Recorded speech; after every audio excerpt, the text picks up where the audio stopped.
Hello guys, welcome you all to our YouTube channel हमारा झारखंड।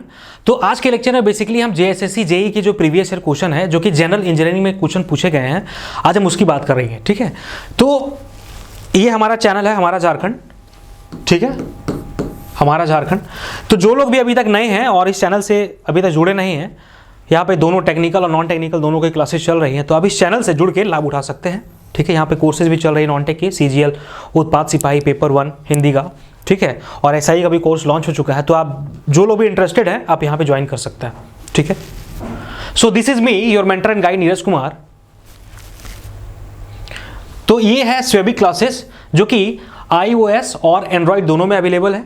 तो जिन भी लोगों को किसी तरह का भी समस्या आता है तो आप इन तीनों नंबर में कॉल कर सकते हैं। ये है स्वेबिक क्लासेस ऐप। ठीक है, तो ये सीजीएल का कोर्स है। तो जो लोग अभी तक इस कोर्स में इनरोल नहीं हुए हैं तो आप इस कोर्स में इनरोल हो सकते हैं, और अभी क्लासेस रेगुलर बेसिस पे चल रही है। ठीक है, ये है उत्पाद सिपाही का क्लास। ठीक है, और एसआई का भी कोर्स लॉन्च हो चुका है, और यहाँ पे पेपर हिंदी का भी, पेपर 1 जो हिंदी इंग्लिश है, अभी हिंदी की क्लासेस चल रही हैं, तो आप इस कोर्स में इनरोल हो सकते हैं। ठीक है, चलिए स्टार्ट करते हैं हम लोग आज का lecture. JSSC JE previous year question. ठीक है, तो आज हमारा जो लेक्चर है, आज हम जेएसएससी जेई का जो प्रीवियस ईयर क्वेश्चन है, आज हम इसके बारे में जानेंगे। हमने यहाँ पे 3 सेट में डिवाइड किया है। हमने सेट का मतलब ये हुआ कि जो मैकेनिकल में अप्रॉक्सीमेटली 45 क्वेश्चन पूछे गए हैं, और हमारा मेन एम ये है कि जो भी क्वेश्चन पूछे गए हैं हम उसका थोड़ा डिटेल में चले जाएं, क्योंकि क्वेश्चन, अगर आप क्वेश्चन का एक्सपोजर जानेंगे, आगे पीछे का क्वेश्चन आप समझ पाएंगे, तभी आप आने वाले क्वेश्चन को आप बना सकते हैं। जनरल इंजीनियरिंग में क्या है, कुछ भी क्वेश्चन पूछ लेता है। अगर आपका बेसिक कॉन्सेप्ट ठीक है, बेसिक आइडिया ठीक है मैकेनिकल में, तो या सिविल में, इलेक्ट्रिकल में, तभी आप क्वेश्चन सॉल्व कर पाएंगे। तो जो लोग भी इस कोर्स में, मतलब अगर आप चाहते हैं कि जो है हमें रेगुलर वीडियो मिले, तो आप लाइक करें, सब्सक्राइब करें। ठीक है, इस चैनल को। और मैं आपको बता रहा हूँ, यहाँ से आपको जरूर बेनिफिट मिलेगा। ठीक है, तो आज का हमारा जो सेशन है वो सेट 1, जो कि हम प्रीवियस ईयर की बात करेंगे। प्रीवियस ईयर जो जनरल इंजीनियरिंग में क्वेश्चन पूछे गए हैं, जो कि बहुत इंपॉर्टेंट है, हम थोड़ा सा ब्रॉडर वे में ले चलेंगे आप सबको। तो चलिए आज क्लास स्टार्ट करते हैं हम लोग। ठीक है, देखिए पहला हमारा क्या है, पहला क्वेश्चन हमारा क्या है, what does hydraulic gradient line represents in the fluid flow. देखो ये इलेक्ट्रिकल सिविल के लोग जानते भी होंगे, ठीक है, सॉरी मैकेनिकल सिविल के लोग जानते हैं, लेकिन हो सकता है कि उनको कुछ समस्या होगा, तो मैं यहाँ पे डिटेल में बताऊंगा। और इलेक्ट्रिकल के जो भी लोग नए हैं, आप इस चैनल को लाइक करें, सब्सक्राइब करें, ताकि कोई भी दिक्कत हो हमें आप मैसेज करें टेलीग्राम में, हम आपका आंसर करेंगे। ठीक है, तो देखो what does hydraulic gradient line represents. पहला ऑप्शन क्या है, piezometric head available to the fluid during the flow. दूसरा क्या है, pressure head available to the fluid during the flow. Third हमारा क्या है, वेलोसिटी हेड, टोटल हेड। अब हम इसकी बात करेंगे, चर्चा करेंगे, थोड़ा सा डिटेल में जाएंगे, तभी हम इस क्वेश्चन का आंसर आपको बताने वाले हैं। तो चलिए हम स्टार्ट करते हैं आज का लेक्चर। देखो TEL, इसको बोलते हैं हम लोग टोटल एनर्जी ग्रेडियंट लाइन, या इसको हम EGL ही बोलते हैं, EGL।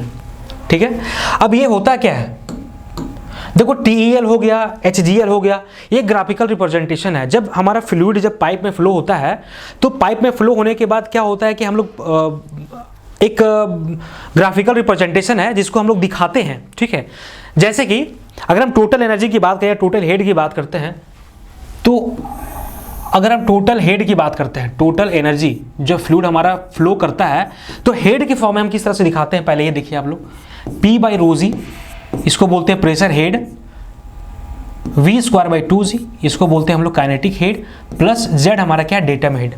तो ये तीनों हमारा क्या है, हेड के टर्म में हमने दिखा दिया, जिसको हम लोग बोलते हैं टोटल एनर्जी।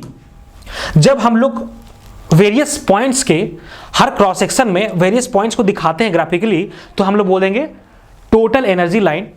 ठीक है, या HGL हाइड्रोलिक ग्रेडियंट लाइन, ये हमारा टोटल एनर्जी हो गया। ठीक है, हेड के फॉर्म में, ये हेड के फॉर्म में हो गया इन टर्म्स ऑफ हेड। ठीक है, अगर हम हाइड्रोलिक ग्रेडियंट लाइन की बात करते हैं, hydraulic gradient line, hydraulic gradient line, ये क्या है, एक लाइन है, रिप्रेजेंट करता है बहुत सारे क्रॉस सेक्शन जो है, जो फ्लूइड हमारा फ्लो करता है, उसको दिखाने के लिए करते हैं हम लोग, ठीक है। तो इसमें जो टर्म आता है, इसमें जो टर्म हमारा आता है वो क्या आता है, P/ρg प्लस Z। आप देख रहे हैं ये हमारा क्या है, HGL, ये मेरा क्या है, HGL। दैट मीन्स आप HGL में क्या देख रहे हैं, HGL में आप देख रहे हैं कि प्रेशर का टर्म आ रहा है और डेटम का टर्म आ रहा है। इसको बोलते हैं हम लोग प्रेशर हेड, और इसको क्या बोलते हैं हम लोग, डेटम हेड। ये वाला हमारा क्या है, प्रेशर हेड हमारा ये हो गया, इसको बोलते हैं काइनेटिक हेड हमारा होता है। ये हमारा क्या है, डेटम हेड हमारा हो गया, ठीक है। तो it is the line which gives the sum of pressure head, kinetic head, datum head. इसको बोलेंगे टोटल एनर्जी ग्रेडियंट लाइन। दूसरा क्या होगा कि जब प्रेशर हेड और डेटम हेड को हम लोग ऐड करते हैं तो हम लोग क्या बोलते हैं, HGL, that means hydraulic gradient line, ठीक है। जब हम लोग TEL को जब HGL में माइनस करेंगे हम लोग, तो हमारा क्या बचेगा, हमारा बचेगा V²/2G, that means kinetic head. इसका मतलब ये हुआ TEL और HGL के बीच में हमारा जो गैप होने वाला है वो क्या है, काइनेटिक हेड का। इसको हम लोग क्या बोलेंगे, काइनेटिक हेड, ठीक है। चलिए देखो, तो ये हमारा क्या हो गया, काइनेटिक हेड, EGL और TEL और HGL को, मतलब टोटल एनर्जी लाइन, या इसको बोल सकते हैं हम लोग एनर्जी ग्रेडियंट लाइन। और जब HGL हाइड्रोलिक ग्रेडियंट लाइन से माइनस करते हैं हम लोग, तो हमारा क्या आता है, V²/2G, that means kinetic head, ठीक है। तो कुछ और पॉइंट्स हम यहां देखेंगे। देखो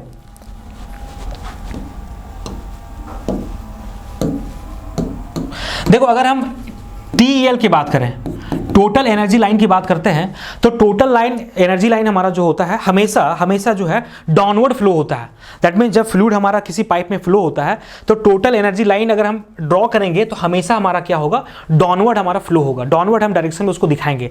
लेकिन जब किसी तरह का एक्सटर्नल एजेंसी आता है, जैसे पंप हो गया, टरबाइन हो गया, तो उसका जो डायरेक्शन है वो चेंज हो जाएगा। दैट मीन्स ये हमारा जो लाइन है ऑलवेज डाउनवर्ड की तरफ जाएगा, हमेशा। लेकिन अगर कोई ऐसा डिवाइस आ गया, लाइक अगर पंप की बात करते हैं हम, पंप हमारा आता है तो क्या होता है, ये एनर्जी को बढ़ा देता है और फिर ये जो लाइन हमारा है इस तरह से ड्रॉ करेंगे हम। दैट मीन्स ये मेरा क्या है, ये हमारा हो गया पंप। ये हमारा क्या है, पंप क्या करता है कि जो वाटर का जो एनर्जी है उसको बढ़ा देता है और हायर एलिवेशन तक ले जाता है वो, ठीक है। तो TL हमारा क्या बोला, TL एक ऐसा, मतलब जो टोटल एनर्जी लाइन हमारा जो है वो हमेशा डाउनवर्ड मूव करेगा हमारा। और जैसे ही हमारा कोई एक्सटर्नल इनपुट आएगा, जैसे पंप हमारा क्या हो गया, यहाँ पे हम एनर्जी प्रोवाइड कर रहे हैं पंप को, और ये हमारा क्या कर रहा है, इसका एलिवेशन, इसकी एनर्जी बढ़ जा रही है, तो ये हमारा जो फ्लो है वो ऊपर चला जाएगा, ठीक है। अगर मान लो अगर हम कोई टरबाइन ले लेते हैं, तो टरबाइन क्या करता है, फ्लूइड की एनर्जी को ले लेता है और इसका जो एनर्जी का फ्लो है वो, सपोज ये मेरा क्या है, ये सपोज मेरा टरबाइन है, ये मेरा क्या है, पार्ट टरबाइन है, ये मेरा क्या है, टरबाइन। इसका मतलब जब फ्लूइड हमारा फ्लो कर रहा था तो हमारा डाउनवर्ड आ रहा था, लेकिन जैसे हमने टरबाइन लिया तो टरबाइन ने क्या किया, इस एनर्जी को लिया और हमारा क्या हुआ, ये जो ग्राफ है नीचे चला गया। दैट मीन्स जो लाइन रिप्रेजेंटेशन है वो नीचे चली गई। तो हम ये बोल सकते हैं कि टोटल एनर्जी लाइन हमारा जो होता है ऑलवेज नीचे फ्लो होता है, मतलब ऑलवेज डाउनवर्ड की तरफ फ्लो होती है when there is external devices, like turbine की बात कर रहे हैं या फिर हम पंप की बात करते हैं, क्योंकि हम वाटर की बात मेनली यहाँ पे करते हैं फ्लूइड मैकेनिक्स में। तो वाटर जो है, पंप जो है और टरबाइन हैंडल करता है, ठीक है। तो TL हमारा क्या हो गया, ऑलवेज डाउनवर्ड फ्लो होगा हमारा। दूसरा क्या है कि जब तक हमारा कोई एक्सटर्नल एजेंसी नहीं आता तो हमारा क्या होगा, ये डाउनवर्ड ही फ्लो होगा, ठीक है। दूसरा अगर HGL की बात करते हैं हम, HGL हमारा जो होता है हाइड्रोलिक ग्रेडियंट लाइन, ये ऊपर नीचे कहीं भी फ्लो हो सकता है, ये डाउन भी जा सकता है, अप भी जा सकता है, ये कहीं भी जा सकता है। दैट मीन्स HGL क्या बोला, इसका जो फ्लो डायरेक्शन है वो अपना डायरेक्शन शिफ्ट भी कर सकता है, अपवर्ड डाउनवर्ड, ठीक है। ये हमारा 2 पॉइंट हो गया, पहला दूसरा। तीसरा अगर हम पॉइंट की बात करें, तो अगर जब हमारा पाइप यूनिफॉर्म डायमीटर का होगा, जब पाइप हमारा यूनिफॉर्म डायमीटर का होगा तो क्या होगा, तो इसकी डिफरेंस TL और HGL का जो डिफरेंस होने वाला है वो क्या देगा, हमारा काइनेटिक हेड। इसका मतलब क्या हुआ, हमने बोला पहले कि हमारा क्या है, ये हमारा कौन सा लाइन है, ये हमारा लाइन है, उसको बोलेंगे हम लोग total energy line, energy line, और ये वाला लाइन हमारा क्या है, HGL। हमने पहले बोला कि टोटल एनर्जी लाइन हमारा जो होता है वो नीचे फ्लो करता है लेकिन हमेशा ऊपर रहेगा वो, ठीक है, और HGL हमारा जो होगा हमेशा नीचे रहेगा, और जो दोनों का बीच का डिफरेंस होगा उसको क्या बोलेंगे हम लोग, velocity, that means kinetic head, kinetic head बोलते हैं हम लोग, ठीक है। तो TL हमारा क्या होगा, हमेशा नीचे फ्लो करेगा, लेकिन जब there is external agency like turbine pump की बात करते हैं तो उस केस में हमारा क्या होगा, TL ऊपर नीचे हमारा फ्लो करेगा, ठीक है। लेकिन ये हमारा जो HGL है हमेशा जरूरी नहीं है, ये ऊपर भी फ्लो कर सकता है, नीचे भी फ्लो कर सकता है, इसका डायरेक्शन जो है अपवर्ड और डाउनवर्ड दोनों हो सकता है, ठीक है। यूनिफॉर्म अगर डायमीटर हो गया, पाइप का अगर यूनिफॉर्म डायमीटर हो गया तो दोनों का जो डिफरेंस होगा ना वो काइनेटिक हेड हमारा देता है, ठीक है। थोड़ा सा और हम डिटेल में जाते हैं तो इसका आंसर आप देख लें, पहले इसका आंसर देख लें। What does hydraulic gradient line represent, hydraulic gradient line में हमने क्या बोला, P/ρg प्लस Z, इसको बोलते हैं हाइड्रोलिक ग्रेडियंट लाइन, और इसको हम लोग क्या बोलेंगे, पीजोमेट्रिक हेड। ये मेरा क्या है, पीजोमेट्रिक हेड हो गया। तो इसका आंसर क्या है, पीजोमेट्रिक हेड पहला। दूसरा ऑप्शन क्या होता है, pressure head available during the fluid flow. Pressure head ये सिंगल टर्म है, इसका आंसर तो होगा नहीं है, ठीक है। दूसरा हमारा थर्ड हमारा क्या, वेलोसिटी हेड नहीं है। टोटल हेड का मतलब टोटल एनर्जी लाइन जो सबमिशन हमने किया था, ठीक है। तो इसका राइट आंसर हमारा क्या हो जाएगा, पीजोमेट्रिक हेड। थोड़ा सा आपको हम ग्राफ दिखाते हैं, थोड़ा सा आपको जो है, थोड़ा सा आपको हम ग्राफिकल रिप्रेजेंटेशन दिखाते हैं, कैसे हम जो है ग्राफ जो है TL और HGL का खींचेंगे। सपोज ये मेरा जो है, ये मेरा क्या है,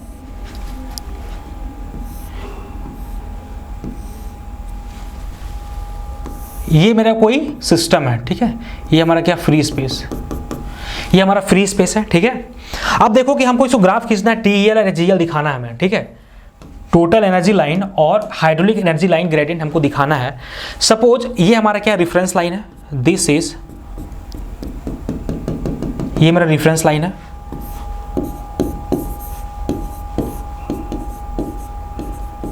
रेफरेंस लाइन है, ठीक है। अब देखो सपोज ये हाइट हमारा जो है, ये हाइट हमारा क्या है, h है। सपोज ये पॉइंट हमारा क्या है,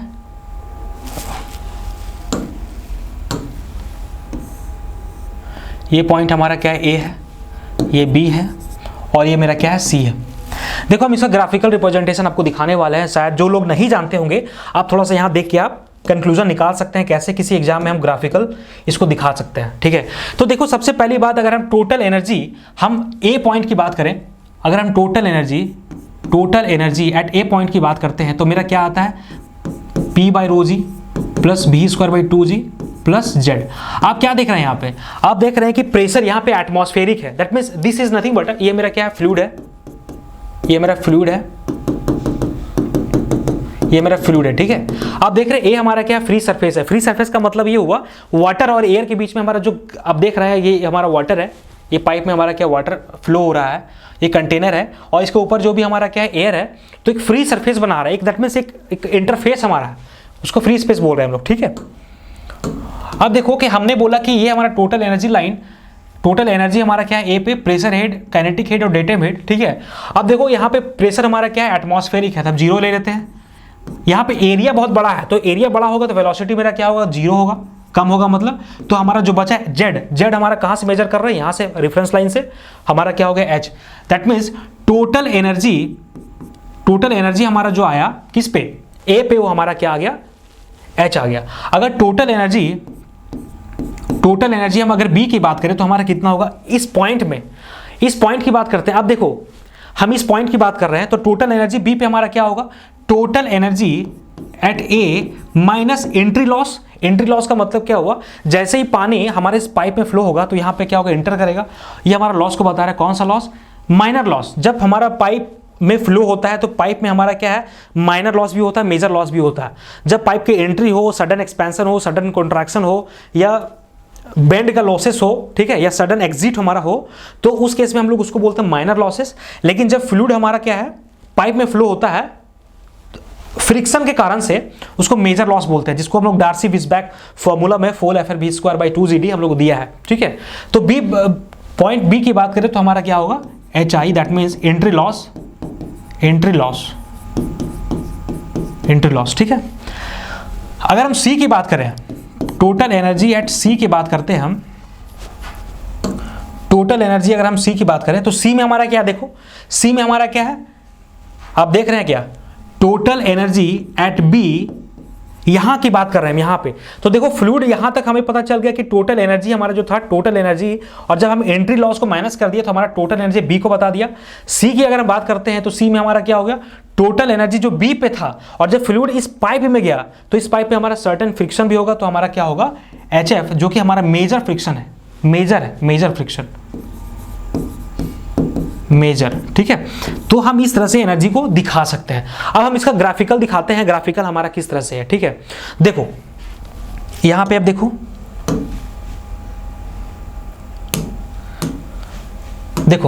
हमने बोला कि देखो ये ग्राफिकल रिप्रेजेंटेशन है टोटल एनर्जी दिखाने का।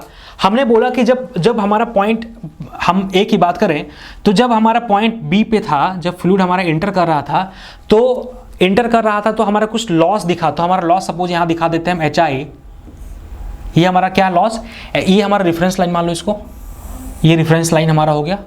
और हमारा क्या है, तो स्टार्टिंग में HI फ्रिक्शन है, जो इनलेट का लॉस है ये मेरा क्या है, HI हमारा हो गया, ठीक है।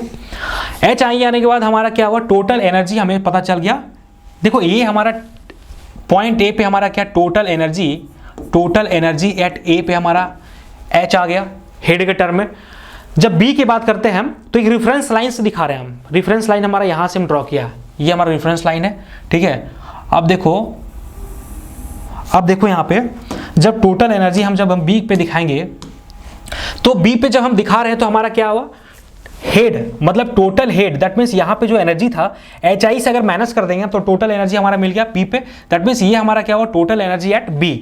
ये पॉइंट क्या बता रहा है, total energy at B। TEC की बात करते हैं तो टोटल एनर्जी अगर हम में माइनस कर देंगे फ्रिक्शन का, अगर हम फ्रिक्शन, जब पाइप में हमारा फ्रिक्शन लॉस होगा मेरा, जब ये फ्रिक्शन लॉस हमारा होगा, ये हमारा क्या है, HI है, और ये हमारा क्या है, HF है। तो ये हमारा क्या हो जाएगा, ये हमारा जो है रेफरेंस लाइन से अगर हम देखें तो ये हमारा हो जाएगा टोटल एनर्जी एट कहाँ पे, C पे। तो ये हमारा क्या दिखा दिया, सर्टेन हमारा जब B पे, हम A पे देखें तो टोटल एनर्जी, टोटल हेड हमारा A पे इतना दिखाया H। हम B की बात करेंगे तो टोटल एनर्जी A में जब फ्रिक्शन को हटा देंगे, जो कौन सा फ्रिक्शन, कौन सा एनर्जी लॉस जब एंट्री जब किया था पाइप में, उसको हम हटा देंगे, माइनस कर देंगे, तो हमारा क्या दिखेगा, B पे। और जब फ्लूइड हमारा पाइप में फ्लो करता है तो हमारा एक मेजर फ्रिक्शन आता है, ठीक है। तो जब हम उसको माइनस कर देंगे HF से तो हमारा ये आ गया TEC, that means total energy C पे आ गया, ठीक है। अब हम देखते हैं कि हाइड्रोलिक ग्रेडियंट, ठीक है, हाइड्रोलिक ग्रेडियंट। अब हम लोग देखते हैं हाइड्रोलिक ग्रेडियंट लाइन। देखो हमने पहले बोला जब पाइप हमारा यूनिफॉर्म है, आप देख पा रहे हैं क्या, पाइप हमारा क्या यूनिफॉर्म है। यूनिफॉर्म का मतलब क्या हुआ कि लेंथ और इसकी जो क्रॉस सेक्शन है हर जगह कांस्टेंट है। इसका मतलब क्या हुआ, लेंथ वाइज हमारा देखें आप, और इसके जो क्रॉस सेक्शन है हमेशा क्या है, एक ही डायमीटर का होगा, ये पर्टिकुलर डायमीटर का है D का, तो कांस्टेंट है हर जगह, ठीक है। तो ये हमारा क्या होगा, D।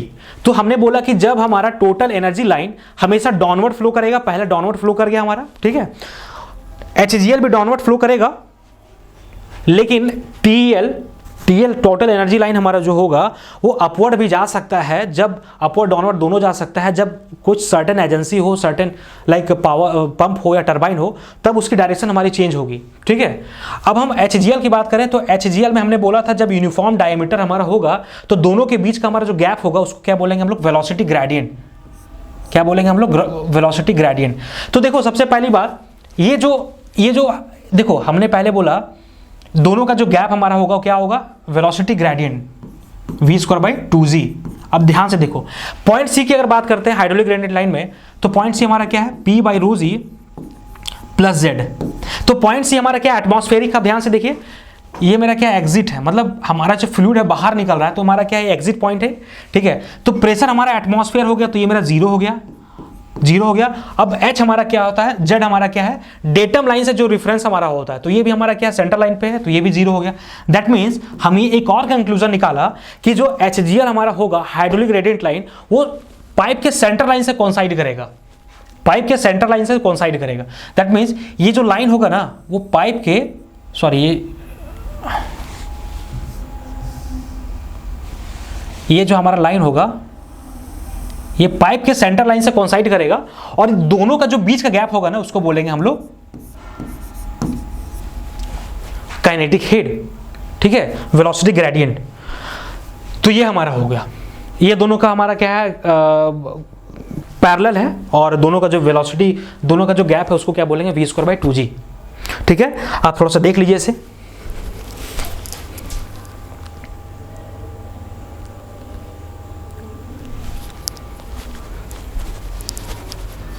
ठीक, चलिए हम लोग चलते हैं नेक्स्ट क्वेश्चन में। तो अगर एग्जाम में पूछेगा तो आप बता सकते हैं। दूसरा क्वेश्चन हमारा क्या था, दूसरा क्वेश्चन क्या था, when the support is hinged the number of reaction will be. बहुत इंपॉर्टेंट है, आगे पीछे थोड़ा समझा रहे हैं ताकि आपको जब भी एग्जाम में क्वेश्चन दिखे आप बना सकते हैं। जब सपोर्ट हिंज हमारा है, जब सपोर्ट हिंज है, हिंज को हम लोग पिन ज्वाइंट ही बोलते हैं। अगर हम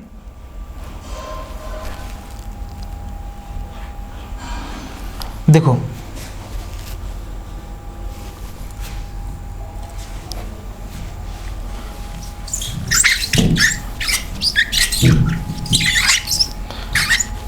दूसरा हमारा क्या है, दूसरा हमारा क्या है, हिंज,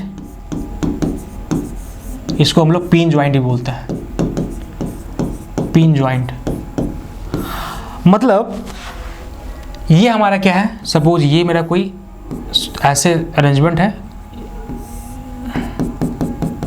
सपोज ये कोई मेंबर है, ठीक है, ये मेरा पिन ज्वाइंट है, इसको हम लोग हिंज बोलते हैं। ठीक है, दूसरा हमारा क्या होता है, फिक्स्ड। फिक्स्ड, तो फिक्स्ड हमारा क्या हो जाएगा, कोई मेंबर अगर ऐसे दिखा सकते हैं हम, फिक्स्ड हो गया। थर्ड हमारा क्या होता है, रोलर सपोर्ट। फिक्स्ड रोलर, ये फिक्स सपोर्ट है आपका, ये मेरा क्या है, रोलर सपोर्ट। रोलर सपोर्ट की बात करें हम,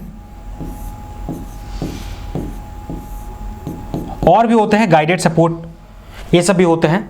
और इंटरनल जब हिंज की बात करते हैं वहाँ भी हमारे बहुत सारे रिएक्शन आते हैं, लोड रिएक्शन, तो वो सब अलग बात है। लेकिन यहाँ पे समझो, यहाँ जो क्वेश्चन पूछा है आपका कि हिंज और पिन ज्वाइंट में हमारा कितने रिएक्शन आने वाले हैं, हम इसमें भी देखेंगे। हो सकता है क्वेश्चन आपका यहाँ से पूछ दे, हो सकता है क्वेश्चन आपका यहाँ से पूछ दे। ठीक है, तो देखो अगर देखो पहली बात, रिएक्शन का मतलब क्या होता है, मतलब जो भी रिएक्शन है और जो मूवमेंट हमारा कब आता है, रिएक्शन कब आता है। रिएक्शन तब आता है जब किसी तरह का डिस्प्लेसमेंट नहीं हो। अगर ये मेंबर है, अगर ये मेंबर आप देख पा रहे हैं क्या, मेंबर में किसी तरह का डिस्प्लेसमेंट नहीं होगा, लेकिन मेंबर जो रोटेट कर सकता है, यहाँ पे पिन ज्वाइंट है। इसका मतलब आप क्या देख रहे हैं, जब देयर इज नो रोटेशन और देयर इज नो डिस्प्लेसमेंट, तभी हमारा लोड रिएक्शन और मूवमेंट हमारा आता है। दैट मीन्स आप यहाँ पे देख सकते हैं, ये हमारा क्या है, ये हमारा क्या है, आप देख रहे हैं कि वर्टिकल डायरेक्शन में कोई, वर्टिकल डायरेक्शन में हमारा क्या है, कोई मतलब ये ऊपर नहीं जा सकता है, इसको सपोर्ट दिया हुआ है। ये तो हमारा क्या आ जाएगा, वर्टिकल फोर्स, वर्टिकल रिएक्शन। ये जो है, ये जो मेंबर है वो आगे भी नहीं जा सकता है, इसका मतलब क्या होता है, फिक्स है। दैट मीन्स हॉरिजॉन्टल यहाँ पे जो होगा RH रिएक्शन दिखा सकते हैं। लेकिन ये वाला जो मेंबर है वो पिन ज्वाइंट के सहारे क्या होगा, रोटेट कर सकता है। इसका मतलब जो मूवमेंट हमारा होगा वो जीरो होगा, दैट मीन्स घूम सकता है। जब ये मूवमेंट को रेजिस्ट कर लेता ना, तब वहाँ पे हमारा मूवमेंट आता। जब हमारा डिस्प्लेसमेंट को रेजिस्ट कर लेगा तभी हमारा रिएक्शन यहाँ पे आ रहा है। देख रहे हैं यहाँ पे किसी तरह का डिस्प्लेसमेंट नहीं, ना हॉरिजॉन्टल डायरेक्शन में किसी तरह का डिस्प्लेसमेंट है, ना वर्टिकल डायरेक्शन में किसी तरह का डिस्प्लेसमेंट है। अगर ऐसा हुआ तभी हमारा रिएक्शन आएगा। ठीक है, तो दूसरा हमारा क्या, फिक्स सपोर्ट। फिक्स सपोर्ट में हम क्या देख रहे हैं, आप देख रहे हैं ये मेंबर जो है कहीं ना ऊपर जा रहा है, नीचे जा रहा है, ना कहीं बेंड हो रहा है। ठीक है, तो आप देख रहे हैं ये हमारा क्या है, वर्टिकल रिएक्शन, ये हॉरिजॉन्टल। जब ये मेंबर नीचे आना चाहेगा, ये तो यहाँ से देखो ये हॉरिजॉन्टल, अब देखो इसका रोटेशन इस पॉइंट के अबाउट में रोटेशन इसका नहीं होगा, तो नहीं होगा तो हम इसको क्या दिखा देंगे, एक मोमेंट यहाँ पे दिखा देंगे, एक कपल दिखा देंगे यहाँ पे हम। ठीक है, तो यहाँ पे तीनों हमारा आ गया, मतलब हॉरिजॉन्टल, वर्टिकल और मूवमेंट तीनों प्रोड्यूस कर गया। कहाँ पे, फिक्स सपोर्ट में। फिक्स सपोर्ट में ना ये रोटेट कर पा रहा था, ना डिस्प्लेस कर पा रहा था। रोलर की बात करें तो रोलर में देखो आप लोग, ये हमारा रोलर सपोर्ट है, तो रोलर में आप क्या देख रहे हैं, रोलर में आप क्या देख रहे हैं कि ये तो ऊपर जा नहीं सकता है, तो हमारा एक मतलब जो डिस्प्लेसमेंट है वो बच गया, दैट मीन्स ऊपर तो जाएगा नहीं, दैट मीन्स यहाँ पे रिएक्शन हमारा आएगा ही। आप देख रहे हैं हॉरिजॉन्टल में ये रोलर सपोर्ट है, तो रोलर गाइड के थ्रू क्या होगा, ये बाहर मतलब स्लाइड कर जाएगा, ठीक है। दैट मीन्स ये हॉरिजॉन्टल यहाँ पे क्या होगा, जीरो होगा, हॉरिजॉन्टल जीरो हो जाएगा। दूसरी बात यहाँ पे ये मेरा पिन जॉइंट है, ठीक है, तो यहाँ पे ये भी टर्न कर सकता है, घूम सकता है, तो यहाँ पे मूवमेंट हमारा क्या होगा, जीरो होगा। तो देखो आप कंक्लूजन क्या निकला, कंक्लूजन ये निकला हमारा कि जब हिंज जॉइंट की बात करेंगे हम लोग, हिंज जॉइंट की बात करेंगे तो टोटल, अगर हिंज की बात करें हम लोग, हिंज की बात करें तो टोटल हमारा 2 रिएक्शन आने वाला है, वर्टिकल और हॉरिजॉन्टल। मूवमेंट यहाँ पे नहीं आएगा, मूवमेंट तभी आएगा जब रोटेशन को रजिस्ट करेगा, जो चीज़ मतलब डिस्प्लेसमेंट को रजिस्ट करेगा तभी हमारा रिएक्शन आएगा, जब मूवमेंट को रजिस्ट करेगा तभी हमारा, सॉरी जब रोटेशन को रजिस्ट करेगा तभी हमारा मूवमेंट आएगा। रजिस्ट मतलब क्या हुआ, अरे इसको मतलब जैसे कि ये सपोर्ट है मेरा, हमने बोला वर्टिकल रिएक्शन आया, कब आया, अब समझो अगर ये मेंबर उड़ जाता बाहर, मतलब कांटेक्ट में नहीं आता, जैसे हम खड़ा हैं तो एक वर्टिकल लोड, एक वर्टिकल जो फोर्स है वो हम पे लग रहा है, ठीक है, हमारा वेट भी धरती तरफ जा रहा है और धरती भी एक फोर्स लगा रही है, वेट मतलब लोड लगा रहा है, ठीक है। तो अगर हम या कोई भी मेंबर किसी के सहारे खड़ा हो और उसका कोई मोशन ना हो, दैट मीन्स ये आगे की तरफ इसका मोशन नहीं है, दैट मीन्स आगे नहीं जा रहा है ये, दैट मीन्स एक रिएक्शन प्रोड्यूस करता है, ये रजिस्ट कर रहा है डिस्प्लेसमेंट को, ठीक है। तो देखो अगर हम फिक्स सपोर्ट की बात करते हैं, ये मेरा फिक्स सपोर्ट है, ये फिक्स सपोर्ट की अगर हम बात करें तो फिक्स सपोर्ट में कितना हमारा आ गया, total 3 reaction, 2 horizontal vertical, third हमारा क्या है, मूवमेंट आया, ठीक है। अगर हम रोलर की बात करें, रोलर सपोर्ट की हम बात करते हैं तो रोलर सपोर्ट में देखो हॉरिजॉन्टल तो जीरो हो गया क्योंकि ये मोशन में है, मतलब डिस्प्लेस कर जाएगा, एक हमारा हिंज जॉइंट के अबाउट में क्या होगा, रोटेट कर जाएगा, दैट मीन्स टोटल हमारा क्या आया, एक ही रिएक्शन आया, दैट इज वर्टिकल रिएक्शन, और टोटल हमारा क्या है 1। तो इसका जो आंसर आपका है यहाँ पे देखिए, ये वाला जो आंसर है कि when the support is hinge, hinge मतलब पिन, तो पिन जब रहेगा तो हमारा नंबर ऑफ रिएक्शन कितना आएगा, तो टोटल हमारा 2 आएगा। एक कब होता, रोलर में होता, ये रोलर में होगा, ये रोलर में होगा, ठीक है। ये मेरा कब होगा, ये मेरा होगा फिक्स सपोर्ट में, फिक्स सपोर्ट, ठीक है। चलिए नेक्स्ट चलते हैं हम लोग, बहुत इंपॉर्टेंट क्वेश्चन है ये सब, आगे पीछे देखते चलिए, ठीक है। देखो Which of the following statement is applicable for the total heat supplied to the system? यहां पे थोड़ा सा मेंशन करना चाहिए था एक चीज और, थोड़ा सा यहां पे मिस किया है क्वेश्चन में।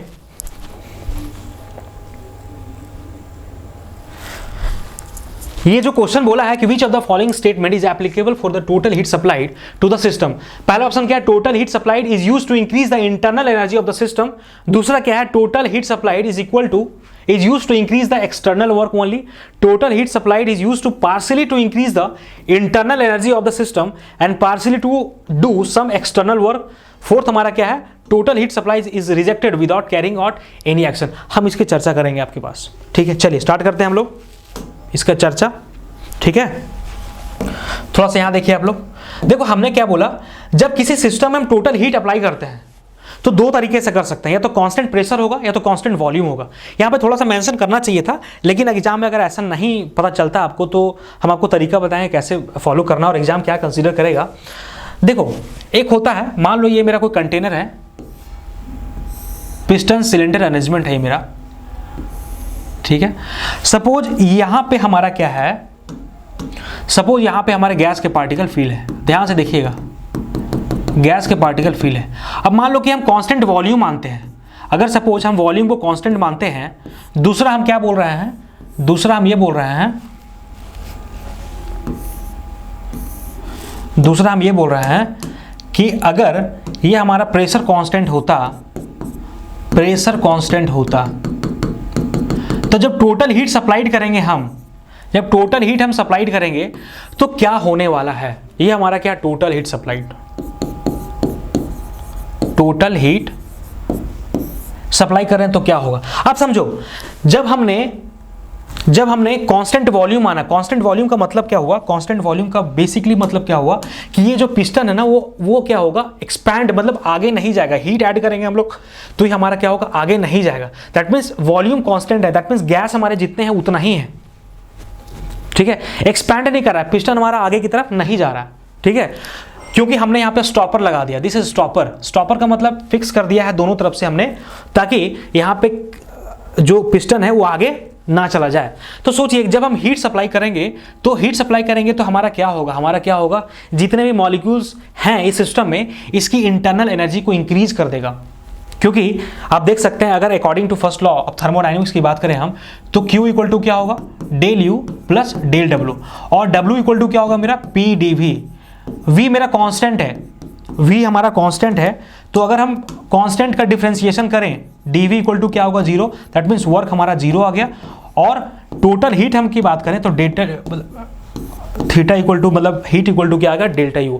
इसका मतलब क्या हुआ कि whatever the heat, that means total heat, that means we are going to supplying on the system, it will increase the internal state, internal molecular energy of this system.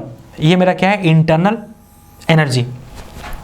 लेकिन अगर हम constant pressure की बात करते हैं, ये हमारा pressure constant है। प्रेशर कांस्टेंट करने का मतलब क्या होता है कि हम जैसे हीट सप्लाई करेंगे, आप देखें यहाँ पे, ये हमारा तो Q इक्वल टू क्या आ गया, ये 0 हो जाएगा मेरा।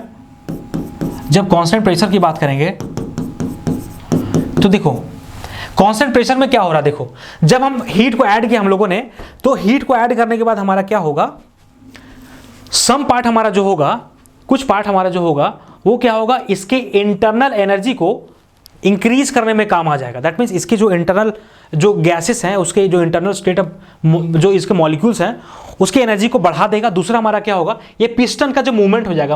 अभी जो पिस्टन है, अभी पिस्टन देख पा रहे हैं, ये हमारा पिस्टन है, ये पिस्टन यहाँ चला जाएगा।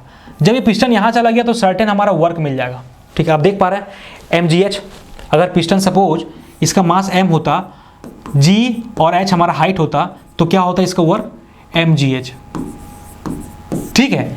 इसका मतलब क्या हुआ कि जब हम हीट को ऐड करते हैं कांस्टेंट प्रेशर में, तो some part will increase the internal energy of the system and some part will increase the amount of work. That means work भी हमारा कुछ पार्ट बढ़ा देगा और कुछ पार्ट हमारा इंटरनल एनर्जी को, वर्क हमारा जो है, वर्क का मतलब क्या हुआ, पिस्टन यहां से यहां तक चला गया। दैट मीन्स ये हमारा पिस्टन का मूवमेंट हो गया और सम पार्ट हमारा क्या होगा, एनर्जी को बढ़ाने में काम आ गया। तो आप देख सकते हैं यहाँ पे हमारा क्या है, total heat supplied is used to increase the internal energy of the system. ये तब सही होता जब हम कांस्टेंट वॉल्यूम की बात करते हैं। Total heat supplied is used to do the external work, गलत बात है, ये तो कभी होगा ही नहीं। या तो ये होगा या तो टोटल हीट सप्लाइड, ये तब होगा जब कांस्टेंट हम वॉल्यूम की बात करेंगे, सॉरी जब कांस्टेंट वॉल्यूम, ये तब होगा जब कांस्टेंट प्रेशर की बात करेंगे हम लोग। तो देखो दोनों आंसर सही आपका है, आप कुछ भी मान सकते हैं, ठीक है। लेकिन आपका जो एग्जाम में आंसर देगा वो ये देगा, ये मान के चल रहा होगा कि हमारा कांस्टेंट प्रेशर है। दूसरी बात क्या है कि बहुत सारे कभी कभी ऐसा होता है जो एग्जाम में, जब एग्जाम का क्वेश्चन आता है, तो जब आप खुरमी गुप्ता लगाते हैं या कुछ ऐसे क्वेश्चन, मतलब कुछ ऐसे बुक लगाते हैं, हमेशा एक बड़ा वाला आंसर देता है। एक तरीका बता रहा हूँ मैं आपको, मैंने भी बहुत सारे एग्जाम जिंदगी में दिया है। तो आपको जब पता नहीं चलता एग्जाम में क्या मारूं, तो जो बड़ा आपको लगेगा ना आंसर, आप उसको टिक कर लो। जो आपको एक गेस करना है क्वेश्चन को कि लगेगा यार हम क्या करना चाहिए, मुझे तो पता ही नहीं है, तो जो सबसे बड़ा आंसर आपको मिलेगा ना, उसको आप टिक कर दो, तो 55-60% एक्यूरेसी हो सकता है आपका, 70 तक जा सकता है, ठीक है। ध्यान रखना आपको। चलिए नेक्स्ट क्वेश्चन हमारा क्या है, विच of the following cycle petrol engine works, मतलब कि साइकिल में हमारा जो है पेट्रोल इंजन करता है काम, ठीक है। पहला क्या है, कार्नोट साइकिल, दूसरा क्या ऑटो, थर्ड हमारा डीजल जूल साइकिल। देखो ये हमारा गैस टरबाइन में यूज होता है, ये दोनों पार्ट हमारा जो है ऑटो साइकिल, डीजल साइकिल, ये हमारा आईसी इंजन होगा, ये आईसी इंजन का पार्ट हो गया। ये हमारा क्या है, जूल साइकिल हमारा क्या है, गैस टरबाइन। ये हमारा कार्नोट साइकिल जो है ये थियोरेटिकल साइकिल है, थियोरेटिकल साइकिल हमारा है। थियोरेटिकल साइकिल कहने का मतलब ये हुआ, this is not any practical significance, ये हमारा थियोरेटिकल कंसेप्ट है और हम इसकी इफिशियंसी को बात करते हैं। मतलब जो भी साइकिल हमारे पास है, जो भी हम साइकिल, या जब इन्वेंटर क्लेम करता है कि हमारा जो साइकिल की इफिशियंसी इतना आया है, तो हम लोग जो कंपैरिजन करते हैं वो किससे करते हैं, कार्नोट साइकिल से, ठीक है। तो इसका जो राइट आंसर है, पेट्रोल इंजन जो बेसिकली जो है वो ऑटो साइकिल पे काम करता है, ऑटो साइकिल पे काम करता है, ठीक है, पेट्रोल इंजन। डीजल इंजन होगा, ठीक है, ये डीजल इंजन अलग ऑप्शन है, ठीक है। कार्नोट साइकिल की बात करें हम, चलो हम एक एक करके बात करते हैं थोड़ा सा। देखो कार्नोट साइकिल की बात करते हैं तो basically Carnot cycle is a practical cycle, this is not a theoretical cycle. ये थियोरेटिकल साइकिल नहीं था, ये प्रैक्टिकल साइकिल था। इसके 4 प्रोसेस हमारे होते हैं, 2 आइसोथर्मल होता है, 2 आइडियाबैटिक प्रोसेस होता है, और चारों जो प्रोसेस होती है वो रिवर्सिबल नेचर का होता है। देखो इसमें ये साइकिल एक्चुअल में एग्जिस्ट नहीं कर पाया क्योंकि यहाँ पे जो 2 प्रोसेस थी आइसोथर्मल का बहुत ही स्लो था, और जो 2 प्रोसेस थी आइडियाबैटिक, जो जिसको हम रिवर्सिबल आइडियाबैटिक प्रोसेस बोलते हैं, वो बहुत ही फास्ट था। तो सोचो फास्ट और स्लो कभी पॉसिबल नहीं हो पाया, तो ये हमारा प्रैक्टिकल साइकिल बन के रह गया। ठीक है, ये साइकिल हमारा प्रैक्टिकल बन के रह गया। ऑटो साइकिल की बात करें हम, तो ऑटो साइकिल में 4 प्रोसेस होती है, ये इसमें भी 4 प्रोसेस, इसमें भी 4 प्रोसेस, इसमें भी 4 प्रोसेस, इसमें भी 4 प्रोसेस। देखो एग्जाम में क्या पूछेगा आपका कि ऑटो साइकिल में क्या प्रोसेस होती है, तो पहले 2 प्रोसेस हमारा क्या है, कांस्टेंट वॉल्यूम पे होता है। अगर ऑटो साइकिल की बात करें हम, तो ये पीवी डायग्राम हमारा जो होगा 1 2 3 4, ये हमारा क्या है, कांस्टेंट वॉल्यूम प्रोसेस, ये कांस्टेंट वॉल्यूम प्रोसेस है। और ये मेरा जो है आइसेंट्रोपिक प्रोसेस, इसको बोलते हैं हम लोग क्या, reversible आइडियाबैटिक process.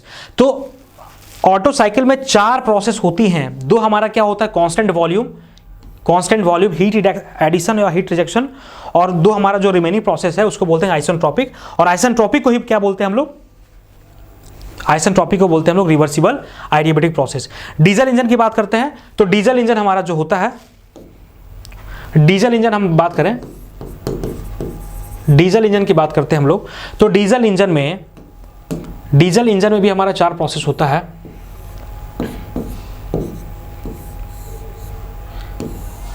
One two three four, diesel engine की बात करें तो डीजल इंजन में भी हमारा 4 प्रोसेस है। और हमने देखो यहाँ पे क्लॉकवाइज दिखाया है, क्लॉकवाइज और एंटी क्लॉकवाइज हम लोग देखेंगे। क्लॉकवाइज का मतलब ये हुआ कि पावर प्रोड्यूसिंग डिवाइस, और एंटी क्लॉकवाइज का मतलब ये हुआ जब हम लोग पावर कंज्यूम करते हैं। ठीक है, जैसे रेफ्रिजरेशन में हो गया, तो उस केस में हम लोग क्या करते हैं, पावर इलेक्ट्रिसिटी ले रहे हैं हम लोग। ठीक है, इसलिए हम लोग वहाँ पे क्या दिखाते हैं, एंटी क्लॉकवाइज, लेकिन यहाँ पे हम लोग क्या दिखा रहे हैं, क्लॉकवाइज। अब देखो डीजल की बात करते थे, यहाँ पे 4 प्रोसेस है। पहला हमारा 1 to 2 क्या है, कंप्रेशन हो गया, that means reversible adiabatic compression process. 2 से 3 हमारा क्या है, कांस्टेंट प्रेशर। 3 से 4 हमारा क्या है, एक्सपेंशन। और 4 to 1 हमारा क्या है, constant volume heat rejection process. यहां से हीट रिजेक्ट होगा, यहां से हीट एडिशन होगा। ठीक है, ये हो गया। जूल साइकिल हमारा क्या है, 2 कांस्टेंट प्रेशर पे काम करेगा साइकिल, 2 कांस्टेंट प्रेशर पे साइकिल काम करेगा हमारा, और 2 रिवर्सिबल आइडियाबैटिक इसमें भी रहेगा, दैट मीन्स आइसेंट्रोपिक। तो इसका जो राइट आंसर है वो मेरा क्या है, ऑटो साइकिल। ठीक है, चलिए, विच of the following expression of the mass density. अब देखो डेंसिटी का मतलब सिंपली मतलब क्या है, डेंसिटी इक्वल टू क्या होगा, mass by volume, mass by volume, that means इसका यूनिट क्या हो जाएगा मेरा, केजी पर मीटर क्यूब। ठीक है, तो इसका आंसर क्या हो जाएगा, केजी पर मीटर क्यूब, बी आंसर हो जाएगा। ठीक है, चलिए नेक्स्ट क्वेश्चन चलते हैं हम लोग। देखो, in which of the following process of the vapour compression refrigeration cycle vapour refrigerant is converted into liquid refrigerant. मतलब कि यहां समझो, in which of the following process of the vapour compression. अब थोड़ा सा VCRS के बारे में जानते हैं, तभी हम ये चीज को हम बता सकेंगे आपको, और डिटेल में देखें आप। ठीक है,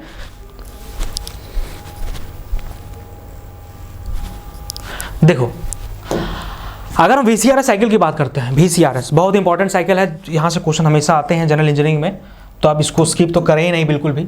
VCRS, वेपर कंप्रेशन रेफ्रिजरेशन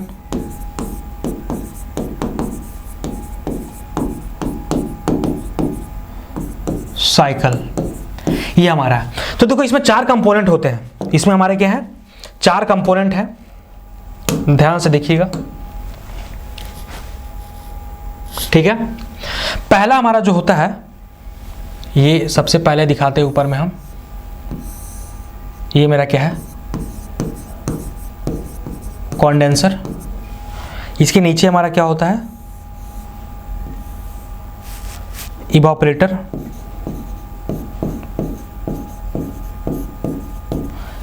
यहां से हमने अटैच किया क्या, कंप्रेसर, और ये हमारा क्या होगा, थ्रोटलिंग डिवाइस। अब देखो ये जो VCRS है ना, ये VCRS है। ये मेरा क्या है, VCRS बेसिकली रेफ्रिजरेशन में यूज़ करते हैं। और आप समझो प्रैक्टिकल रेफ्रिजरेशन में हम लोग क्या यूज़ कर रहे हैं, हम लोग इलेक्ट्रिसिटी दे रहे हैं, दैट मीन्स हम लोग पावर दे रहे हैं। तो ये मेरा क्या हो गया, पावर कंज्यूमिंग डिवाइस। तो इस तरह के जब अरेंजमेंट को दिखाना हो तो हम एंटी क्लॉकवाइज दिखाते हैं। एंटी क्लॉकवाइज कहने का मतलब ये, तो आपके एग्जाम में पूछ सकता है कि VCRS का जो डायरेक्शन है, पहला क्वेश्चन किधर है, एंटी क्लॉकवाइज या क्लॉकवाइज। ये क्या है, पावर प्रोड्यूसिंग डिवाइस है या पावर कंज्यूमिंग डिवाइस है, तो ये बोल देंगे आप पावर कंज्यूमिंग डिवाइस है। ठीक है, देखो इवापोरेटर है मेरा, ये इवापोरेटर हो गया, कंप्रेसर हो गया, कंडेंसर हो गया और थ्रोटलिंग डिवाइस। ये मेरा क्या है, throttling device, throttling device.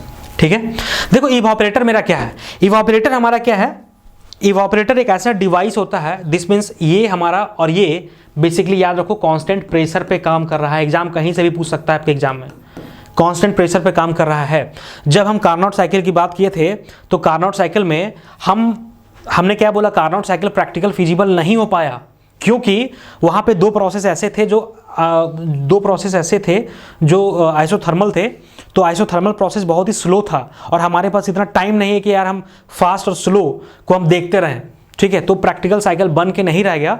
Just ये हमारा क्या हुआ, थियोरेटिकल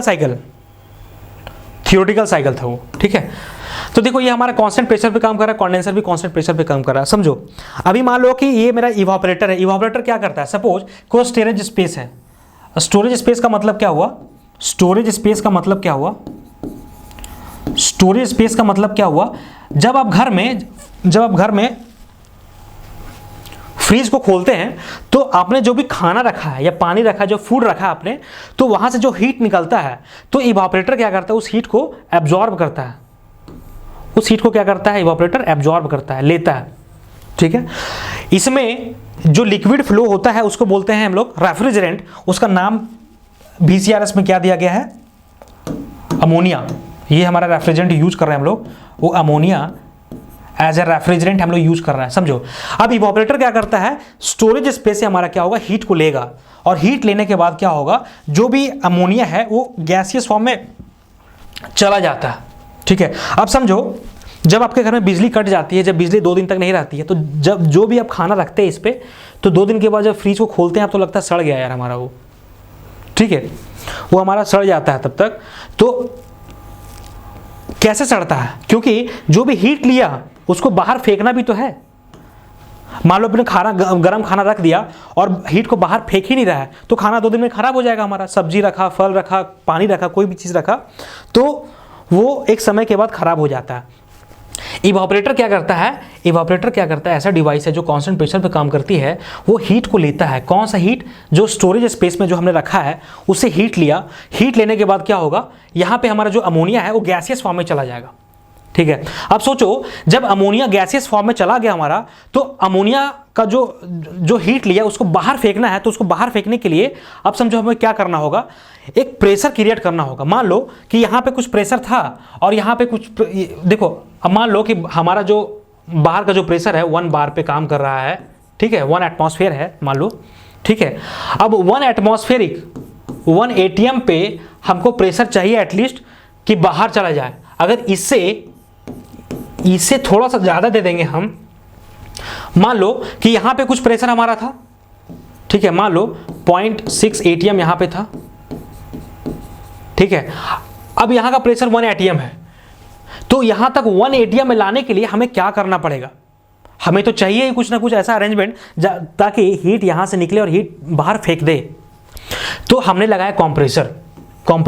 तो कंप्रेसर बेसिकली क्या करता है, कंप्रेसर का 2 फंक्शन होता है। पहला फंक्शन ये होता है कि जो भी गैसेस पार्टिकल्स होते हैं उसके प्रेशर और टेम्परेचर को, दैट मीन्स कंप्रेसर क्या करता है, प्रेशर और टेम्परेचर दोनों को इंक्रीज कर देता है। ठीक है, दूसरा हमारा क्या है, ये जो फ्लो है रेफ्रिजरेंट का उसको रेगुलेट करता है मतलब फ्लो करवाता है चारों तरफ। अब समझो हीट हमने यहाँ से लिया, यहाँ सर्टेन प्रेशर था, अब हीट को बाहर फेंकना है तो हमने यहाँ पे लगाया कंप्रेसर, एक मतलब यहाँ पे प्लांट कर दिया। हमने यहाँ पे सर्टेन इनपुट दिया, सर्टेन पावर दिया, क्योंकि ये पहले हमने बोला एंटी क्लॉकवाइज दिखाया तो हमने बिजली यहाँ पे दिया इलेक्ट्रिसिटी के फॉर्म में। ठीक है। तो अब क्या होगा, कंप्रेसर क्या करेगा, इस जो गैसेस फेज हमारा जो लिक्विड था, सॉरी जो हमारा गैसेस फेज में हमारा जो अमोनिया था, उसको उसका टेम्परेचर एंड प्रेशर को बढ़ा देगा और कंडेंसर के प्रेशर तक ले आएगा इसको, ठीक है।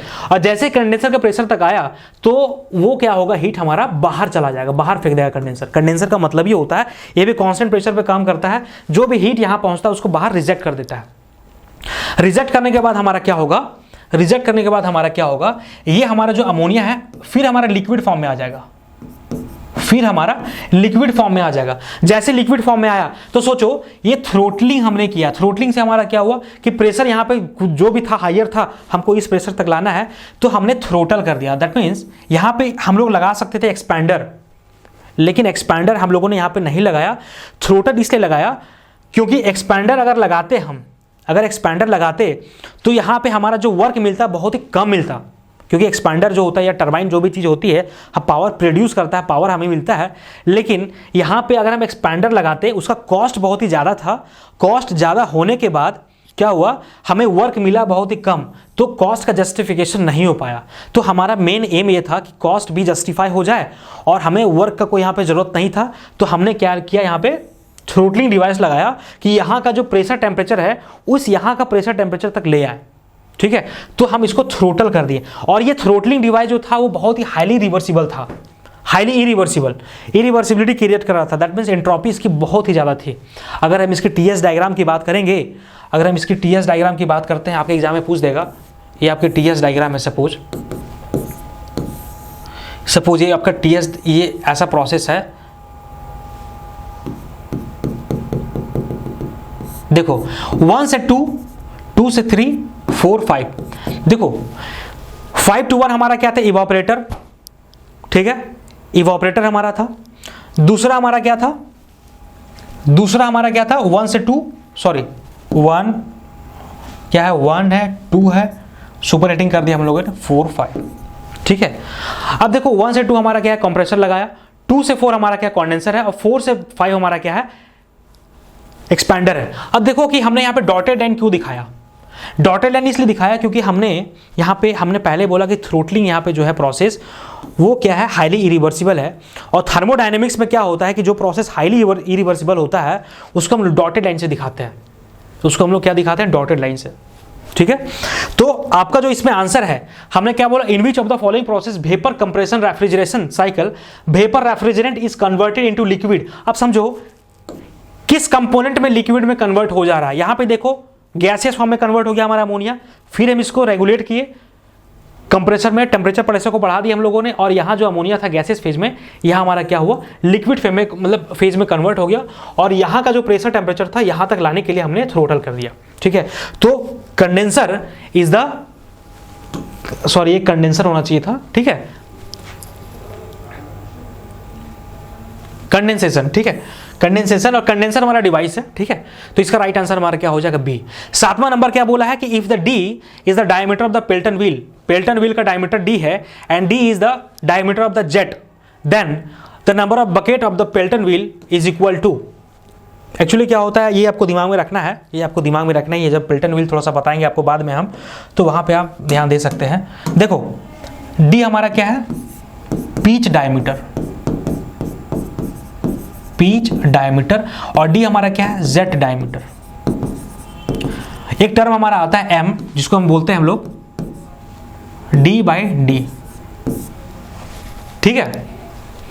इसको हम लोग क्या बोलेंगे, एम, इसका नाम एग्जैक्टली मैं अभी भूल रहा हूं मैं, ठीक है। और एम हमारा जो होता है, चलिए जो भी है बाद में देख लेंगे इसको हम, एम तो भूल गया मैं। तो इसका जो राइट आंसर होगा m/2 + 15, ठीक है। तो बकेट हमारा, नंबर ऑफ बकेट हमारा कितना हो जाएगा पेल्टन व्हील में, m/2 + 15। m को क्या लिख सकते हैं हम लोग, d/d, that mean jet ratio, sorry इसको बोलते हैं हम लोग जेट रेशियो। ये हमारा क्या है, जेट रेशियो। तो जेट रेशियो आपके एग्जाम में पूछ सकता है, अगर पी सर्कल आपको डायमीटर दे दिया होगा और जेट का डायमीटर दे दिया होगा तो दोनों का रेशियो आप डिवाइड कर देंगे तो आपको मिल जाएगा जेट रेशियो, ठीक है। और d/2d + 15, ये आपका क्या होगा, number of bucket on the wheel, ठीक है। चलिए नेक्स्ट, तो इसका आंसर हो जाएगा आपका बी। देखिए, विच of the following being is in which one and is fixed and the other is free. मतलब कौन सा ऐसा बीम है जहां हमारा एक एंड फिक्स है और दूसरा एंड हमारा क्या है, फ्री है। अब देखो, ये हमारा कोई बीम है, ये वाला क्या है, फिक्स है, और दूसरा हमारा क्या, फ्री है। सपोज हमने ये रोड लगा दिया, या हमने सपोज अगर कोई मूवमेंट दे दिया, तो अब इस तरह के बीम को हम लोग क्या बोलेंगे, इसको हम लोग बोलेंगे कैंटिलीवर बीम। इसको क्या बोलेंगे हम लोग, कैंटिलीवर बीम। तो कैंटिलीवर बीम में हमारा क्या होता है, हमारा एक एंड फिक्स रहेगा, दूसरा एंड हमारा क्या, फ्री है, वहां पे रोड दिखा सकते हैं, ठीक है। एक होता है प्रॉप्ड कैंटिलीवर। प्रॉप्ड कैंटिलीवर हमारा ऐसे होता है, अब देख लीजिए, यहां पे हमने क्या लगाया, रिएक्शन सपोर्ट। ये हमारा क्या होगा, प्रॉप्ड कैंटिलीवर, ठीक है। सिंपली सपोर्टेड बीम किस तरह से दिखता है, सिंपली सपोर्टेड, ये कोई बीम हमारा है, ये हमारा क्या है, सिंपली सपोर्टेड बीम। यहां पे आपको रिएक्शन दिखेगा, अगर यहाँ पे लोड लगाया तो आप लोड लगा दो, ठीक है। तो ये आपका जो अरेंजमेंट है वो सिंपली सपोर्टेड बीम है, कैंटिलीवर है, ठीक है। ये हमारा है ओवर हैंगिंग बीम। आप देख सकते हैं ओवर हैंगिंग बीम का मतलब क्या हुआ, यहाँ पे अगर मान लो कि ये मेरा दोनों फिक्स है, ठीक है, सपोज ये दोनों मेरा फिक्स है और इधर हम लोग कहीं लोड लगा देते हैं, ठीक है, तो इसको बोलते हैं हम लोग ओवर हैंगिंग बीम। तो ये मेरा कैंटिलीवर, ये मेरा हो गया simply supported beam, over hanging beam, ठीक है। तो कॉन्टिन्यूअस बीम का मतलब क्या हुआ, हमारा लोड कॉन्टिन्यूअस रहेगा, ठीक है, जो भी लोड हम लोग ले रहे हैं कॉन्टिन्यूअस है। तो इसका जो राइट आंसर होगा वो क्या होगा, मेरा कैंटिलीवर बीम, ठीक है। चलिए हम लोग चलते हैं अब नेक्स्ट क्वेश्चन में। Increase in carbon content in steel, मतलब कि अगर हम स्टील में कार्बन कंटेंट बढ़ाते हैं तो हमारा क्या क्या हो सकता है। इमेजिन करो, जब कार्बन कंटेंट हम बढ़ाएंगे तो डक्टिलिटी का मतलब क्या हुआ कि हम क्या उसको खींच पाएंगे, जो भी हमारे पास, जो स्टील हमारे पास होगा, अगर हम कार्बन बढ़ा देते हैं तो क्या हम स्टील को खींच सकते हैं, क्या नहीं खींच सकते, दैट मीन्स डक्टिलिटी नहीं होगा। वेल्डेबिलिटी का मतलब क्या होता है, वेल्डिंग हम अच्छा से कर पाएंगे क्या, नहीं कर पाएंगे, ठीक है, तो ये भी नहीं होगा। सॉफ्टनेस, ये तो नहीं होगा, ये हमारा हार्ड हो जाता है, ठीक है। तो इसका जो राइट आंसर है वो यील्ड स्ट्रेंथ है, ठीक है। तो कुछ पॉइंट आपको मैं बता रहा हूं, effect of carbon in steel, ठीक है। इफेक्ट हमारा क्या क्या है, पहला कार्बन अगर हम बढ़ा देते हैं तो पहला हमारा क्या हो जाएगा, ductility decrease, weldability decrease, third हमारा क्या होगा, सॉफ्टनेस डिक्रीज हो जाएगा मेरा, ठीक है। इंक्रीज क्या क्या होगा मेरा, पहला टेंसाइल स्ट्रेंथ,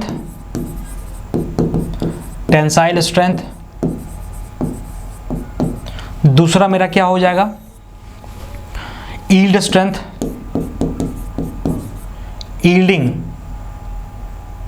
यील्ड स्ट्रेंथ बढ़ जाएगा, थर्ड हमारा क्या है, हार्डनेस बढ़ जाएगा, हमारा, ठीक है। इसमें हम और लिखें, इसमें मेरा बढ़ेगा, कोरोजन रेजिस्टेंस,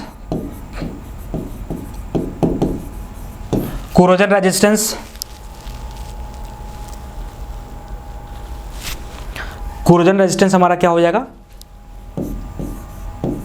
कम हो जाएगा, डिक्रीज हो जाएगा कोरोजन रेजिस्टेंस, ठीक है। तो ये सब चीजें जो है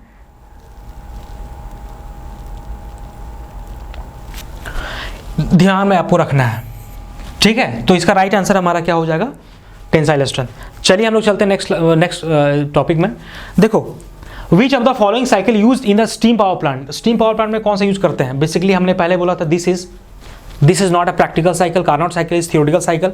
जूल साइकिल हमारा जो होता है, अब ध्यान में रखिएगा, जूल साइकिल ये हमारा होता है, जूल साइकिल हमारा जो होता है ये हम लोग पावर प्लांट में यूज करते हैं, पावर प्लांट, जिसको हम लोग गैस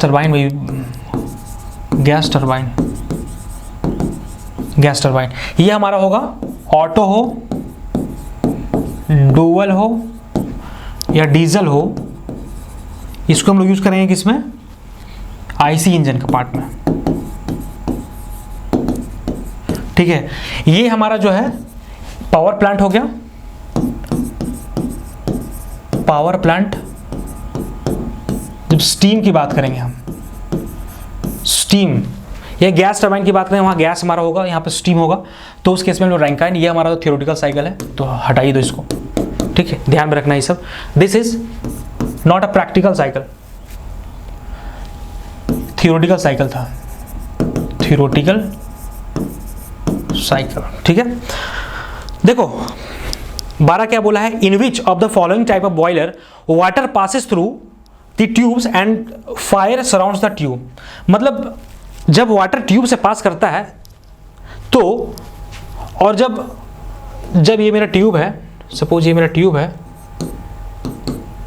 ऐसा आपको ट्यूब दिखेगा। जब ये बॉयलर की बात करते हैं, बेंसन बॉयलर हो गया, लॉफलर बॉयलर हो गया, ठीक है, तो जितने भी बॉयलर हमारे होते हैं तो दो तरह का हमारा अरेंजमेंट होता है, या तो वाटर ट्यूब होगा या तो फायर ट्यूब होगा। ठीक है, तो हम बोले कि जब ट्यूब के अंदर जब वाटर फ्लो करता है, ठीक है, और जब गैसेस हमारे जो होंगे फायर सराउंड्स में होंगे, तो इसको हम लोग क्या बोलेंगे, वाटर ट्यूब बॉयलर। ठीक है, लेकिन जब ट्यूब में हमारा गैसेस फ्लो करेंगे, मतलब फायर होंगे, फायर और वाटर इसके सराउंड्स में होंगे, तो हम लोग क्या बोलेंगे, फायर ट्यूब बॉयलर। तो इसका जो राइट आंसर है ये हो जाएगा बी। मतलब जब वाटर हमारा ट्यूब से पास करेगा तो हम लोग बोलेंगे वाटर ट्यूब बॉयलर, और जब हमारा फायर ट्यूब के अंदर से फ्लो करेगा और वाटर बाहर में हमारे होंगे, तो इसको क्या बोलेंगे हम लोग, फायर ट्यूब बॉयलर। ये सब दोनों टॉपिक आपको पढ़ना नहीं है, लेकिन एग्जाम में दे दिया है, तो इसका जो राइट आंसर है ये है। हो सकता है अगले बार आपको जो पूछेगा फायर ट्यूब बॉयलर के बारे में। ठीक है, ठीक है, विच of the following is a boiler mounting. Boiler mounting और बॉयलर एसेसरीज हमारा होता क्या है, यहां देखने वाली बात है।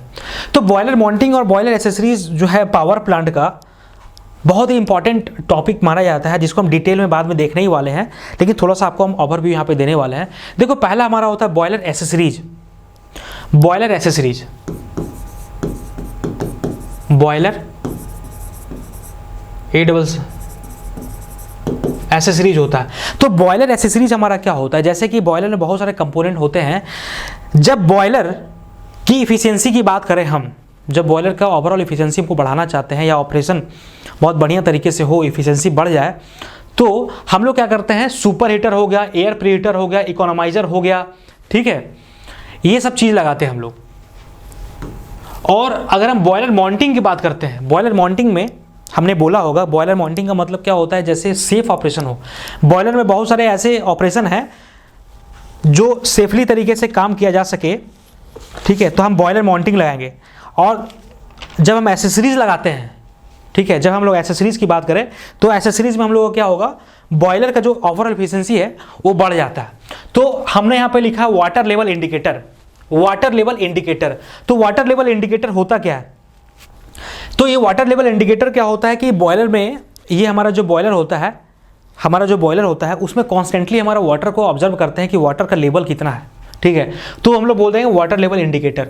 तो ये बेसिकली हमारा होता है बॉयलर माउंटिंग। तो और सारे एग्जांपल देखते हैं हम लोग, बहुत सारे एग्जांपल अभी हम लोग देखेंगे। पहला हमारा है बॉयलर वाटर लेवल इंडिकेटर, दूसरा हमारा क्या हो जाएगा, प्रेशर गॉज, प्रेशर गॉज, ये सब बॉयलर माउंटिंग है, ठीक है। दूसरा, ये पहला था, दूसरा हमारा हो गया। थर्ड हम की बात करें तो हमारा क्या हो जाएगा, सेफ्टी वाल्व।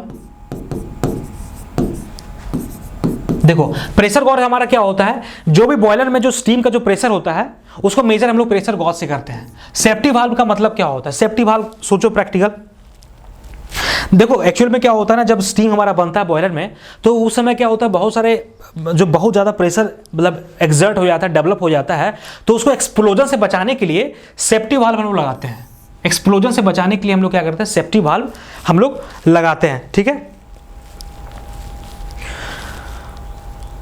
एक होता है हमारा blow off cock, blow off cock. ये भी हमारा क्या है, बॉयलर माउंटिंग है। ये बॉयलर ब्लो ऑफ कॉक का मतलब ये हुआ कि जैसे कि बॉयलर का जब इंस्पेक्शन करते हैं हम लोग, तो बहुत सारे क्या होते हैं कि मड पार्टिकल हो गया या सेडिमेंटल पार्टिकल हो गया जो जम जाते हैं। तो जब बॉयलर ऑपरेशन में होता है, जब बॉयलर हम लोग फिजिकली जब उस पर काम करते हैं, जब इस तरह की चीज़ों को हटाते हैं पीरियोडिकली, तो हम लोग उसको क्या बोलेंगे, ब्लो ऑफ कॉक बोलते हैं हम लोग। ठीक है, तो ये सब हमारे क्या हो गए। और भी बहुत सारे डिवाइस होते हैं, स्टीम स्टॉल वाल्व होता है, उसके बाद हमारा क्या है कि फीड चेक वाल्व है। तो ये सब हमारा क्या है, बॉयलर माउंटिंग हो गया। इकोनॉमाइजर, एयर प्रीहीटर, सुपर हीटर, ये सब हमारे क्या है, बॉयलर एसेसरीज। ये सब हमारे पाथवे में लगाए जाते हैं, बॉयलर के रास्ते में लगाए जाते हैं। जब हमारा फ्लू गैसेस पास होता है तब ये सब चीज़ लगाए जाते हैं ताकि हमारे बॉयलर का इफिशिएंसी बढ़ सके। इकोनॉमाइजर बेसिकली हमारा क्या होता है कि जैसे इकोनॉमाइजर में हम लोग क्या करते हैं, इकोनॉमाइजर मेन हमारा काम क्या होता है कि जो भी फ्लू गैसेस हमारे आ रहे होते हैं ना, वहाँ से फीड वाटर हमारा जो होता है उसको हीट कर लेता है और उसकी एनर्जी को इंक्रीज कर देता है ताकि हमें कम हीट देना पड़े सिस्टम में। ठीक है, दैट मीन्स हम लोग यहाँ सेंसिबल हीटिंग कर रहे हैं। एयर प्रीहीटर का मतलब क्या होता है, चिमनी से बाहर हम नहीं चाहते जाए। चिमनी से जब एयर जाने से पहले हम क्या कर रहे हैं, एयर की एनर्जी को हम बढ़ा दे रहे हैं, एयर को हम हीट अप कर दे रहे हैं। ठीक है, सुपर हीटर हमारा क्या होता है कि सैचुरेशन पॉइंट के बाद हम चाह रहे हैं कि जो सुपर हीटेड स्टीम है, सॉरी जो सैचुरेशन स्टीम होता है उसको हम लोग हीट कर दें ताकि हमारा क्या हुआ, सुपर हीटेड बन जाए। ठीक है, तो ये सब तभी हम करेंगे जब हमें इफिशियंसी इंक्रीज करना हो। ठीक है, वाटर लेवल इंडिकेटर हमारा क्या होता है, कॉन्स्टेंटली हमारा जो है वाटर चेक करते हैं बॉयलर में कितना है कि नहीं है। दूसरा, प्रेशर हमारा स्टीम के द्वारा कितना एक्सर्ट हो गया है। थर्ड हमारा जो होता है सेफ्टी वाल्व, हमारा क्या है, सेफ्टी वाल्व। और फोर्थ हमारा क्या है, फोर्थ हमारा क्या है, ब्लो ऑफ कॉक। एक और आपका जो होता है उसको बोलते हैं हम लोग फ्यूजिबल प्लग। फ्यूजिबल प्लग ये बहुत इंपॉर्टेंट है। फ्यूजिबल प्लग होता क्या है, ध्यान से देखिए, आप लोग सोचिए।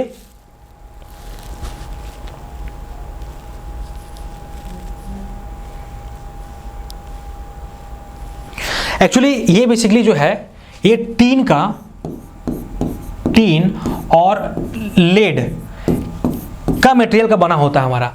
ये बेसिकली हम लोग यूज तब करते हैं जब हम देखते हैं, ये बेसिकली बहुत इंपॉर्टेंट डिवाइस हो जाता है। और ये जो बॉयलर का जो क्रॉन होता है ना, जो बॉयलर हमारा होता है क्रॉन में लगाते हैं, क्रॉन होता है, हम बॉयलर के क्रॉन में लगाते हैं फ्यूजिबल प्लग। फायर नहीं हो, मतलब कि इसका मेल्टिंग पॉइंट बहुत ही कम होता है, low melting point, low melting point. ठीक है, जब हम देखते हैं कि बॉयलर जब ऐसा लगता है कि बॉयलर का कुछ हो जाएगा या जल जाएगा, तो सबसे पहला हमारा जो है ये फ्यूजिबल प्लग जलेगा ताकि हमें पता चल जाए, ताकि बॉयलर में किसी तरह का नुकसान ना हो। तो ये बेसिकली हम लोग लीड और टीन का लगाते हैं ताकि इसका मेल्टिंग पॉइंट कम हो, इसका मेल्टिंग पॉइंट कम है ताकि तुरंत हमारा मेल्ट हो जाए और हमारा बॉयलर बच जाए। ठीक है, ये हमारा हो गया। तो लास्ट क्वेश्चन हमारा क्या है, what will be the maximum bending moment of a cantilever beam of spam, मतलब लेंथ हमारा 4 मीटर का दिया हुआ है, having UDL of 3 kilo Newton पर मीटर। देखो कैंटिलीवर है, ये कैंटिलीवर है, ये हमारा कैंटिलीवर है। इसका लेंथ हमारा कितना है, 4 मीटर। ठीक है, और यूडीएल हमारा कितना है, 3 किलो न्यूटन पर मीटर। तो देखो हमें देखना है कि मैक्सिमम बेंडिंग मोमेंट, तो एक्चुअली क्या होता है कि सपोज हम देखना चाहते हैं कि मैक्सिमम बेंडिंग मोमेंट हमारा कहाँ आएगा। तो चलो एक क्रॉस सेक्शन हमने लिया यहाँ पे एक x डिस्टेंस पे, तो यहाँ पे हमारा जो लोड आएगा कितना आएगा, सपोज ये मेरा W है, तो W इंटू एक्स। ठीक है, और यहाँ से यहाँ तक डिस्टेंस कितनी, x/2 इंटू x/2, तो कितना हो जाएगा मेरा WX²/2। ठीक है, तो WX²/2 हमारा आया। तो हम जब A पॉइंट की बात करें और जब B पॉइंट की बात करें, देखो तो हमारा A पॉइंट में मोमेंट हमारा कितना आया, WX²/2। तो A में हमारा कितना डिस्टेंस, x हम जब यहाँ ले आते हैं तो 0 हमारा हो जाएगा, x = 0, तो कितना आ जाएगा मेरा 0। जब हम लोग एम बी की बात करते हैं तो क्या पुट करेंगे हम लोग, WL²/2। दैट मीन्स x की जगह आप क्या पुट करेंगे, L पुट करेंगे। ठीक है, तो मैक्सिमम बेंडिंग मोमेंट हमारा यहाँ पे आएगा। ठीक, तो वही पूछा है मैक्सिमम बेंडिंग मोमेंट कितना होगा, तो यहाँ फॉर्मूला पुट कर दें आप। एम बी हमारा कितना हो जाएगा, WL²/2। W मेरा कितना है 3, L कितना है 4 है, तो 16 हो जाएगा बाई 2। 2 8 से गया और 8 × 24, इसका आंसर हमारा क्या हो जाएगा 24 किलो न्यूटन मीटर। ठीक है, तो ये हमारा क्या है, कुछ क्वेश्चन थे जो कि बहुत इंपॉर्टेंट क्वेश्चन है। इसके हम चारों सिनेरियो आपको दिखा दिए क्या क्या हो सकते हैं। तो चलिए हम मिलते हैं नेक्स्ट क्लास में। ठीक है, और हमारा जो नेक्स्ट सीरीज होगा इसका हम अगले क्लास में डिस्कस करेंगे। Thank you.